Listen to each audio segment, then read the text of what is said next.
let's move on, because Ian said there was Panasonic news. There was. I went down to London last week now on a Thursday. Went to the Soho Hotel, which was very nice. Felt completely underdressed as always when you go into venues like that. But it was to see the new range. Right off the bat, what I'm going to say is, if you've seen the JZ range from last year, there is no changes in terms of design. There hasn't been any changes in terms of design for the last couple of years, certainly 3 years for the flagship. The JZ 1500, so it sits underneath the flagship being the 2000.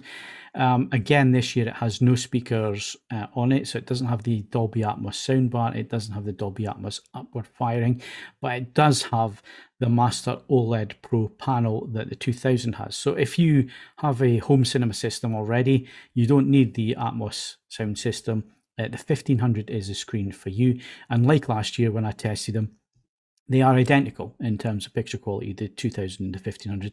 Same panel, same processor, doing exactly the same thing. It's just the sound system's not there. There is one new model this year that we didn't see at this launch event. So it was just the OLED screens that we saw at the event. Pre-production samples. There was a 77-inch 2000, which looked very impressive. It also looked incredibly heavy. If you've ever lifted a Panasonic LZ 2000 with those speakers attached to them, it's probably the heaviest OLED on the market by some margin. I can only imagine what the 77-inch weighs when you try to lift it. Thankfully, it can't come through the door here, so I'm not going to be lifting that one myself on my own. But impressive screen size. Very, very good looking TV. The 1500 is probably the one personally that I would go for if I was looking for a Panasonic. And again, great picture quality. They've got the new processor on there, which has a few updates in terms of what it will do in terms of upscaling and so on, as well as they're now looking at color volume. Obviously, Samsung have released the QD-OLED, Sony are going to do a QD-OLED. There is no QD-OLED from Panasonic this year in the lineup. But yes, they said that they have managed to increase the overall color volume, especially with blue, by increasing the gradations that are visible within blue and the color of blue. So it's going to be interesting to measure up and see exactly what they are doing to try and compete in terms of color volume, which everybody's going to be talking about this year. So that was interesting. There's also the smaller screen sizes. So the screen sizes for the flagship is 55, 65, 77. You then got 55, 65 for the 1500, but you also have 42 and 48 inch, but they do not have the Master OLED panels. They do have the WBE panels. So unlike the LG C2 at 42 inch and 42 inch that didn't have it on initial launch, the Panasonics will have the latest 2022 panels in there. That was confirmed at the time during the event. So if that is of concern to you, then there you go. That's your answer. And then there's the LZ800, which we didn't see. Now, this one is entry-level OLED. That will be interesting to some listeners and viewers. And the LZ980 is the sort of C2 of the Panasonic range. It does everything. It has all the features on there. It doesn't have the OLED Master OLED Pro panel.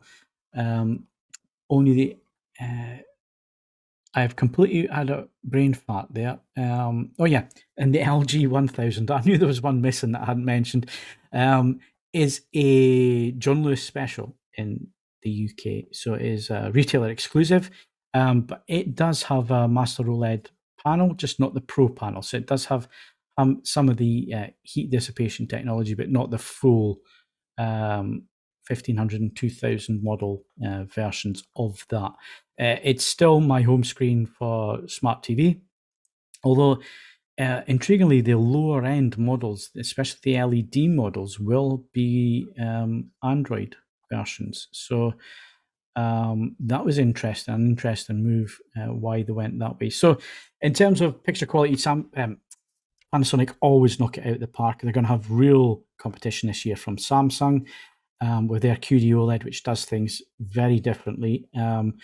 LG have been incredibly accurate this year as well. They've fixed some of their issues in terms of just above black shadow detail retrieval and so on, which they have struggled with previously. So this year, in terms of TVs, I've seen a few questions come up already.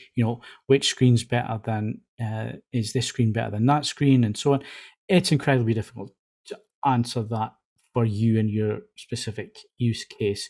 All I can suggest is that you look at our reviews, you watch our videos, you look carefully at what we're saying, and then you take that information and decide which panel suits you best. Because there are questions like, is the Samsung at 65 inches good as a 77-inch G2? Which one would you have at 8 feet seating distance? Well, there's a lot of caveats in there. There's a lot of what LG does very well, and then the Samsung will do other things better and other things worse. So, there is no catch-all. There is no perfect TV, which is why, I think it's exciting this year. I'm excited to get stuck into these TVs. I've been really enjoying the Samsung and the LG sitting next to each other here. I've been doing a lot of work to make sure that we cover absolutely everything that you guys want to know.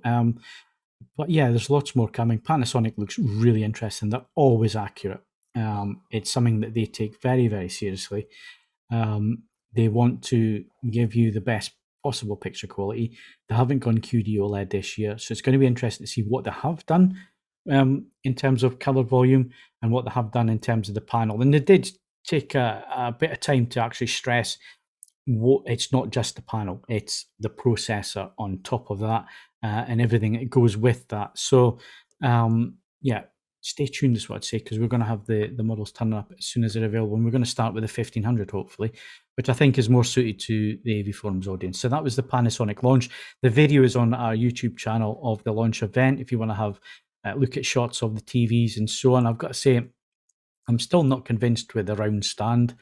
I know some people said, let it go, Phil. It's not a big issue. For me, it just, I don't know, it makes it look cheap. That's just the way I see it. I see a round stand on a TV and I think of a cheap Samsung from 8 or 9 years ago. It just doesn't look right to me. But anyway, everybody's different when it comes to design. Always make yourself a DIY cardboard around for it. If it annoyed me that much and I owned one, I'd probably get a Visa stand. You can get some really nicely designed stands now that you just use the Visa points on the back of the TV and change stand up. So that was Panasonic. Any questions, Jules? I know you No, just sort of concur with what you said, Phil. I mean, it's always a pleasure to work with Panasonic televisions, because from a calibrator's point of view, you look at the DEs on that and it's like 0.2 or something, 0.1. It's like, wow. I mean, you can't see it. There's a difference between what's the difference between a delta error of 0.1 and 0.5? Nothing visually, but it tickles our fancy as a calibrator to see that kind of accuracy.